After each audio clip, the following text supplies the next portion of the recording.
Assalamualaikum warahmatullahi wabarakatuh. Perkenalkan, kami dari kelompok 9. Kami akan membawakan materi yang telah kami susun, yaitu analisis rasio.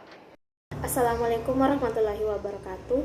Perkenalkan, nama saya Andi Nur Hidayah, NIM 19921420058. Di sini saya akan menjelaskan mengenai analisis rasio.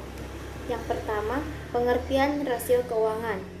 Laporan keuangan melaporkan aktivitas yang sudah dilakukan perusahaan dalam suatu periode tertentu. Aktivitas yang sudah dilakukan dituangkan dalam angka-angka, baik dalam bentuk mata uang rupiah maupun dalam mata uang asing. Pengertian rasio keuangan menurut James C. Van Horn merupakan indeks yang menghubungkan dua angka akuntansi dan diperoleh dengan membagi satu angka dengan angka yang lainnya.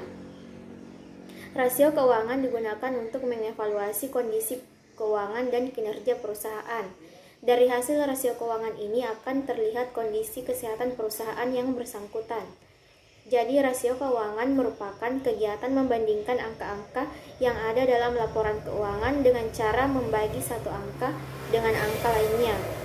Perbandingan dapat dilakukan antara satu komponen dengan komponen dalam satu laporan keuangan atau antar komponen yang ada di antara laporan keuangan. Dalam praktiknya, analisis rasio keuangan suatu perusahaan dapat digolongkan menjadi sebagai berikut. Yang pertama, rasio neraca, yaitu membandingkan angka-angka yang hanya bersumber dari neraca. Yang kedua, rasio laporan rugi laba, yaitu membandingkan angka-angka yang hanya bersumber dari laporan rugi laba. Yang ketiga, rasio antar laporan, yaitu membandingkan angka-angka dari dua sumber. Selanjutnya yaitu bentuk-bentuk rasio keuangan. Menurut Jeff Redwitson, bentuk-bentuk rasio keuangan adalah sebagai berikut. Yang pertama, rasio likuiditas atau liquidity ratio, terbagi menjadi rasio lancar, rasio sangat lancar, rasio kas, rasio perputaran kas, dan inventory to net working capital. Yang kedua, rasio solvabilitas atau leverage ratio, terbagi menjadi total utang dibandingkan dengan total aktiva atau rasio utang, jumlah kali perolehan bunga, lingkup biaya tetap, dan lingkup arus kas. Yang ketiga yaitu rasio activity atau activity ratio, terbagi menjadi perputaran persediaan, rata-rata jangka waktu penagihan atau perputaran piutang, perputaran aktiva tetap, dan perputaran total aktiva. Yang keempat yaitu rasio profitabilitas atau profitability ratio, terbagi menjadi margin laba penjualan, daya laba dasar, hasil pengembalian total aktiva, dan hasil pengembalian ekuitas.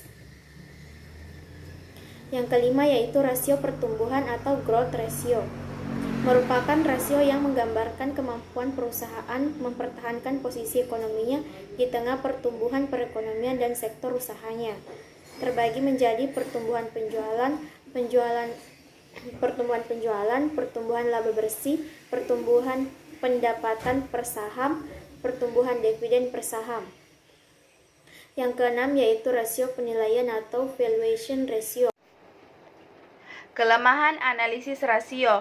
Rasio itu diambil dari kata akuntansi yang juga memiliki sifat tersendiri yang harus diketahui dan memerlukan tafsiran tersendiri. Dan bukan tidak mungkin data akuntansi itu sendiri mengandung data manipulasi atau kesalahan-kesalahan lainnya. Dalam menilai suatu rasio, baik buruknya analisis harus hati-hati. Turnover yang tinggi belum tentu baik. Mungkin perusahaan melakukan obral besar-besaran dan cenderung mau bangkrut atau mungkin jenis perusahaannya berbeda. Rasio turnover untuk supermarket berbeda sekali dengan perusahaan dealer mobil mewah. Jika menurut Jeffrey Weston, yang pertama itu ditafsirkannya dengan berbagai macam cara. Yang kedua itu prosedur pelaporan yang berbeda. Yang ketiga adanya data manipulasi. Yang keempat itu perlakuan penggunaan untuk biaya-biaya yang berbeda. Yang kelima itu penggunaan tahun fiskal yang berbeda.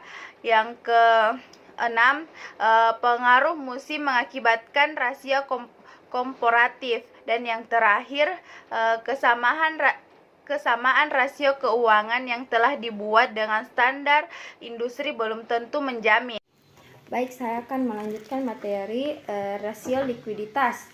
Likuiditas adalah kemampuan perusahaan untuk memenuhi kewajiban lancarnya yang diukur dengan menggunakan perbandingan antara aktivitas lancar dengan kewajiban lancar. Dengan kata lain, likuiditas merupakan rasio yang menggambarkan kemampuan perusahaan dalam memenuhi kewajiban utang jangka pendek, baik itu kewajiban kepada pihak luar perusahaan maupun di dalam perusahaan. Artinya apabila perusahaan ditagih, perusahaan akan mampu untuk memenuhi utang tersebut, utang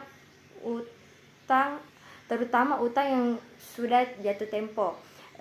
Misalnya utang yang segera jatuh tempo 1 juta, maka aktivitas lancar 1.200.000, maka perusahaan ini dikatakan liquid, artinya perusahaan mampu membayar utang tersebut. Sebaliknya, jika aktivitas lancarnya hanya 800.000, perusahaan tersebut dikatakan illiquid, artinya perusahaan tidak mampu membayar utang tersebut seluruh aktivitas lancar yang dimilikinya. Perusahaan kekurangan sebesar 200.000 untuk menutupi utangnya. Ya, baik, selanjutnya jenis-jenis rasio likuiditas. Rasio lancar. Rasio lancar adalah cara yang paling sederhana untuk melihat kemampuan perusahaan dalam memenuhi kewajiban jangka pendeknya. Rumusnya seperti di layar bisa dilihat. Selanjutnya rasio sangat lancar. Rasio sangat lancar merupakan rasio yang menunjukkan kemampuan perusahaan dalam memenuhi atau membayar kewajiban utang lancar dengan aktivitas lancar tanpa mempengaruhi nilai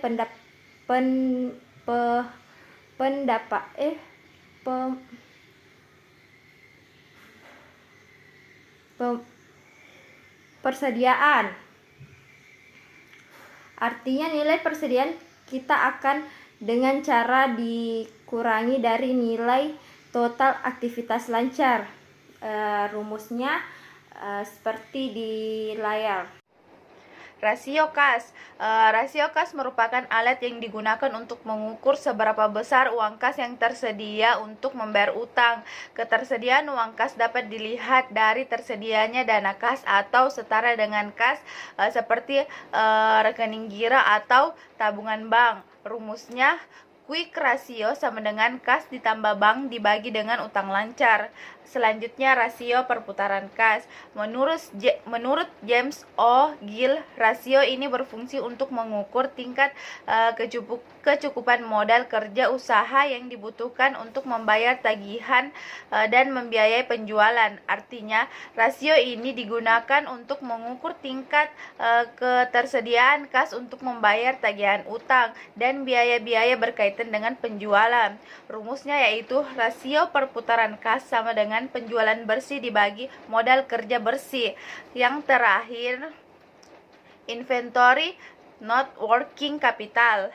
Rasio ini merupakan rasio yang digunakan untuk mengukur atau membandingkan antara jumlah persediaan yang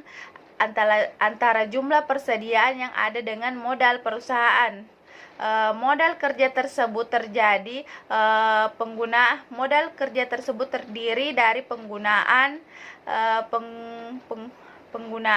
antara aktiva lancar dengan utang lancar. Rumusnya itu inventory to net working capital sama dengan inventory current asset dikurang dengan current liabilitas.